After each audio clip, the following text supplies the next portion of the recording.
ابو داؤد شریف کی حدیث ہے، نبی کریم صلی اللہ تعالی علیہ وآلہ وسلم نے ارشاد فرمایا، من احب للہ وابغض للہ واعطى للہ ومنع للہ فقد استکمل الایمان۔ فرمایا جس شخص نے اللہ کی خاطر ہی کسی سے محبت کی اور اللہ ہی کی خاطر کسی کو ناپسند کیا، اور کسی کو دیا تو اللہ کی خاطر دیا، اور کسی کو دینے سے رک گیا تو اللہ کی خاطر رک گیا، تو بے شک اس نے اپنے ایمان کو مکمل کر لیا، اس نے اپنے ایمان کو مکمل کر لیا۔ اب یہ چار چیزیں جو بیان کی ہیں، چاروں کا تعلق کیا ہے کہ ہر شے کے پیچھے اللہ کی رضا، اللہ کی محبت ہے۔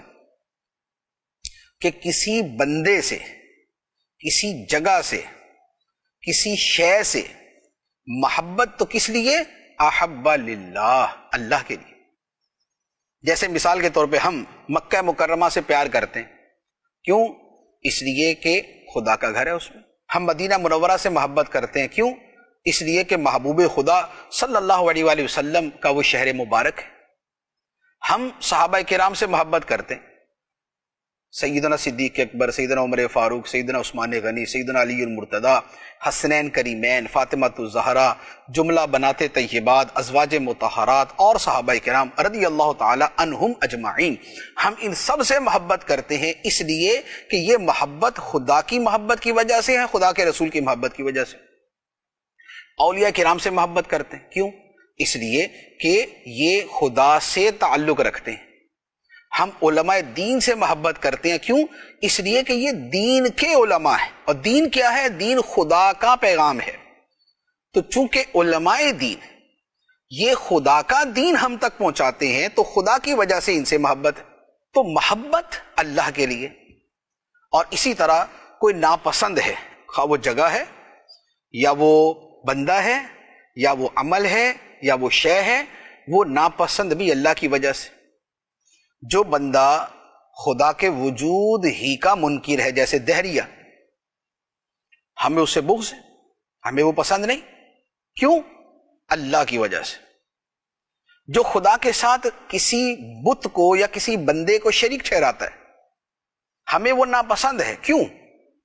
اللہ کی وجہ سے، کہ اس نے خدا کی قدر نہیں کی جیسی کرنی چاہیے تھی۔ اسی طریقے سے جو گستاخ رسول ہے، جو گستاخ صحابہ ہے، جو گستاخ اولیاء ہے، ہمیں ناپسند ہے، کیوں؟ اس لیے کہ وہ اللہ کے نبی کی بارگاہ میں گستاخ ہے، وہ اللہ کے دوستوں کی بارگاہ میں بے ادب ہے۔ تو ہمارا ناپسند کرنا بھی اللہ کی وجہ سے، تو محبت رکھنا اللہ کی وجہ سے، ناپسند کرنا اللہ کی وجہ سے۔ اسی طرح اگلی بات کیا بیان فرمائی کہ اس کا کسی کو دینا بھی اللہ کی وجہ سے اور کسی کو نہ دینا بھی اللہ کی وجہ سے۔ مسجد میں بندہ دیتا کیوں؟ ذاتی فائدہ تو نہیں ہے، اللہ کی محبت میں دیتا ہے۔ کسی مدرسے میں دیتا ہے، کسی جو ہے وہ دیندار کی خدمت کرتا ہے، کوئی دین کا مبلغ ہے، وہ اس کے لیے سہولیات پرووائڈ کرتا ہے، کیوں؟ اللہ کے لیے۔ یا نیک آدمی ہے، اس نیک بندے کو کوئی شخص اس کی خدمت کے لیے کچھ پیش کرتا ہے، کیوں؟ اس لیے کہ یار نیک آدمی ہے، یہ خدا کی بندگی کرنے والا ہے۔ اور کسی سے روکتا ہے، کسی کو نہیں دیتا، تو بھی اللہ کے لیے، کہ میں اسے دوں گا تو یہ گناہ کے کام میں خرچ کرے گا، لہذا میں اسے نہیں دوں گا۔ خدا کی نافرمانی کے کام میں خرچ کرنا، میں اسے نہیں دوں گا۔ تو اب آپ دیکھیں کہ حدیث مبارک کا جو سارا مفہوم ہے، وہ سارے کا سارا اللہ کی محبت کے گرد گھومتا ہے۔ کسی سے محبت ہے اللہ کی خاطر، کسی کو ناپسند کیا اللہ کی خاطر، کسی کو دیا اللہ کی خاطر، کسی کو دینے سے رک گیا تو بھی اللہ کی خاطر۔ تو فرمایا کہ جس میں یہ خوبیاں پائی جائیں گی فَقَدِ اسْتَكْمَلَ الْإِيمَانَ، تو بے شک اس نے اپنے ایمان کو مکمل کر لیا۔